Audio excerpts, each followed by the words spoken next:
네, 이제 두 번째 질문을 해보도록 하겠습니다. 상가 오피스텔 재건축 조합의 조합원이 재건축 조합에 탈퇴서를 내고 임의로 탈퇴할 수 있는 것일까요? 라는 질문을 주셨는데 이에 대한 변호사님 답변은 어떤가요? 네, 이런 질문들도 많이 주시지만 사실은 이 부분에 대해서는 제가 한 몇 년 전 소송을 했었어요. 그리고 이 주장, 즉 임의단체인 조합 또는 임의단체에 불과한 재건축위원회에 회원 가입을 했으면 탈퇴도 자유로워야 되는 거 아니냐 이 주장을 제가 했었습니다. 왜냐면 법 논리상 그렇거든요. 이게 관할관청의 인가를 받아서 어떤 법적인 지위가 임명되는 단체가 아니라 단지 몇 명이 모여가지고 임의단체에 불과한 그리고 세무서에다가 고유고증 받은 거에 불과한 이런 단체에 불과한데 탈퇴 자유로되는 거 아니냐? 이 주장했거든요. 그래서 여기에 대해서 법원이 어떻게 판단했냐 하면 이 판례가 상가 재건축, 제가 다루고 있는 상가 재건축 그 사례예요. 그 사례에서 제가 이런 주장을 했었습니다. 처리 가능하다. 탈퇴하겠다. 이렇게 하니까 어떤 판단을 하셨냐면 이렇게 나와 있어요. 설령 피고의 주장이 조합과의 동의를 처리하는 방법으로 탈퇴한다고 주장한다. 이게 제 주장이었던 것이죠. 자, 그럼에도 불구하고 재건축 조합의 조합원은 부득이한 사유가 없는 한 조합을 임의로 탈퇴할 수 없다.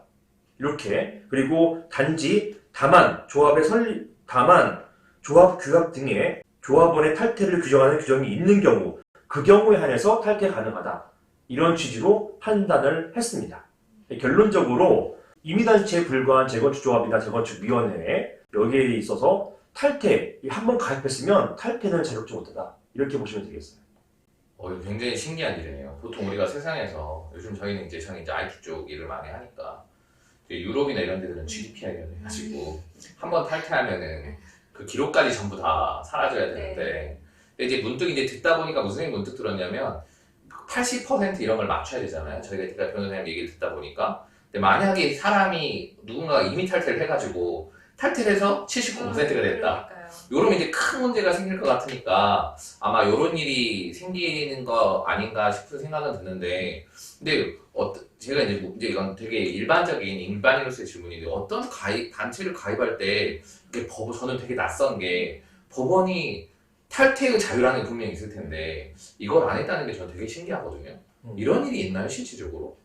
그게 방금 제가 했던 그 사건인 건데 아마 이제 요 취지는 재건축을 위한 사업이잖아요. 재건축에 동의를 했는데 동의를 해서 재건축 추진되는 중인데 임의를 탈퇴하는 것 요거는 당초에 어떤 재건축 사업의 취지 반한다 이렇게 본 것 같아요. 그래서 재건축 사업은 그대로 유지하고 만약 탈퇴를 원하는 조합원 같은 경우에는 다른 방법, 정관이나 이런 데다가 탈퇴 규정을 정해야겠죠. 탈퇴나 제명 이런 것도 정해서 그분들은 결국 어쩔 수 없어요. 그냥 감정가대로 현금 청산해서 정리할 수밖에 없습니다.